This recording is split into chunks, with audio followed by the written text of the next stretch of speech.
ಸಹಿ ಮಾಡಬೇಕು. ಸಹಿ ಮಾಡದೆ ತಾವೇನಾದರೂ BLOಗಳಿಗೆ ಅರ್ಜಿಯನ್ನು ಸಲ್ಲಿಸಿದ್ದಲ್ಲಿ ನಿಮ್ಮ ಹೆಸರು ಮತದಾರ ಪಟ್ಟಿಯಿಂದ ಸಂಪೂರ್ಣವಾಗಿ ಹೊರಗೆ ಆಗಿ ತಾವು ಮತ್ತೆ ತಮ್ಮನ್ನು ತಾವು ಮತದಾರರನ್ನಾಗಿ ಸಾಬೀತು ಮಾಡಬೇಕಂದ್ರೆ ಹರಸಹವಾಸ ಪಡಬೇಕಾಗುತ್ತೆ. ಅದಕ್ಕೆ ನಾನು ದಯವಿಟ್ಟು ತಮ್ಮಲ್ಲಿ ವಿನಂತಿ ಮಾಡಿಕೊಳ್ಳುತ್ತೇನೆ, SIR ಅರ್ಜಿ ಫಾರಂ ಅನ್ನು ಯಾರು ತುಂಬುತ್ತಾರೆ ಕಡ್ಡಾಯವಾಗಿ ಈ ರೀತಿಯಾಗಿ ತಮ್ಮ ಸಹಿಯನ್ನು ತಪ್ಪದೆ ಮಾಡಬೇಕು.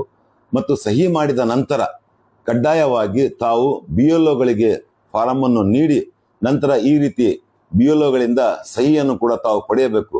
ಯಾಕಂದ್ರೆ ನಾಳೆ SIR ಡ್ರಾಫ್ಟ್ ಲಿಸ್ಟ್ ಬಂದಾಗ ನಿಮ್ಮ ಹೆಸರು ಮತದಾರ ಪಟ್ಟಿಯಲ್ಲಿ ಬರದೇ ಇದ್ದ ಸಂದರ್ಭದಲ್ಲಿ ಈ ಸಹಿ ಆಧಾರದ ಮೇಲೆ ನೀವು ಕರಡು ಮತದಾರ ಪಟ್ಟಿಯಲ್ಲಿ ನಾವು ಈಗಾಗಲೇ BLOಗೆ ಸಲ್ಲಿಸಿದ್ದೇವೆ, ನಮ್ಮ ಹೆಸರು ಯಾಕೆ ಬಂದಿಲ್ಲ ಅಂತೇಳಿ ತಮಗೆ ಕೇಳಲಿಕ್ಕೆ ಒಂದು ಅಧಿಕಾರ ಇರುತ್ತೆ. ಒಂದು ತಾವು ಫಾರಂ ಕೊಟ್ಟ ಮೇಲೆ ಆಗಿ ಫೋಟೋ ಅಂಟಿಸಿದ್ದಾರೆ. ಇಲ್ಲಿ ಅಸೆಂಬ್ಲಿ ಕ್ಷೇತ್ರ ಮತ್ತು ಬೂತ್ ಸಂಖ್ಯೆ ಕಾಣ್ತಾ ಇದೆ. ಈ ರೀತಿಯಾಗಿ ತಾವು ಫೋಟೋವನ್ನು ಕೂಡ ಎಚ್ಚರವಾಗಿ ಈ ಬೂತ್ ನಂಬರ್ ಕಾಣುವ ಹಾಗೆ ಫೋಟೋ ಕೆಳಗಡೆ ತಾವು ಅಂಟಿಸಬೇಕು. ಮತ್ತು ಸಾಧ್ಯವಾದರೆ ಫೋಟೋ ಕಟ್ ಮಾಡಿ ಕೆಳಗಡೆ ಅಂಟಿಸುವುದು ಸೂಕ್ತ ಅಂತೇಳಿ ನಾನು ತಮ್ಮಲ್ಲಿ ಈ ಮೂಲಕ ಸಹಿ ಮಾಡಬೇಕು.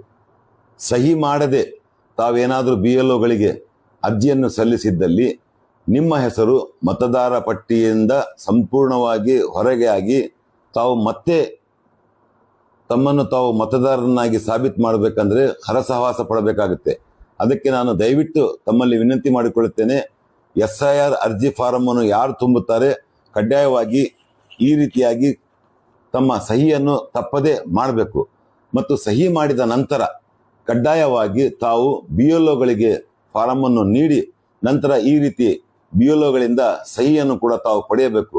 ಯಾಕಂದ್ರೆ ನಾಳೆ SIR ಡ್ರಾಫ್ಟ್ ಲಿಸ್ಟ್ ಬಂದಾಗ ನಿಮ್ಮ ಹೆಸರು ಮತದಾರ ಪಟ್ಟಿಯಲ್ಲಿ ಬರದೇ ಇದ್ದ ಸಂದರ್ಭದಲ್ಲಿ ಈ ಸಹಿ ಆಧಾರದ ಮೇಲೆ ನೀವು ಕರಡು ಮತದಾರ ಪಟ್ಟಿಯಲ್ಲಿ ನಾವು ಈಗಾಗಲೇ BLOಗೆ ಸಲ್ಲಿಸಿದ್ದೇವೆ, ನಮ್ಮ ಹೆಸರು ಯಾಕೆ ಬಂದಿಲ್ಲ ಅಂತೇಳಿ ತಮಗೆ ಕೇಳಲಿಕ್ಕೆ ಒಂದು ಅಧಿಕಾರ ಇರುತ್ತೆ.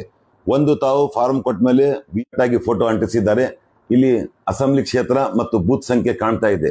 ಈ ರೀತಿಯಾಗಿ ತಾವು ಫೋಟೋವನ್ನು ಕೂಡ ಎಚ್ಚರವಾಗಿ ಈ ಬೂತ್ ನಂಬರ್ ಕಾಣುವ ಹಾಗೆ ಫೋಟೋ ಕೆಳಗಡೆ ತಾವು ಅಂಟಿಸಬೇಕು.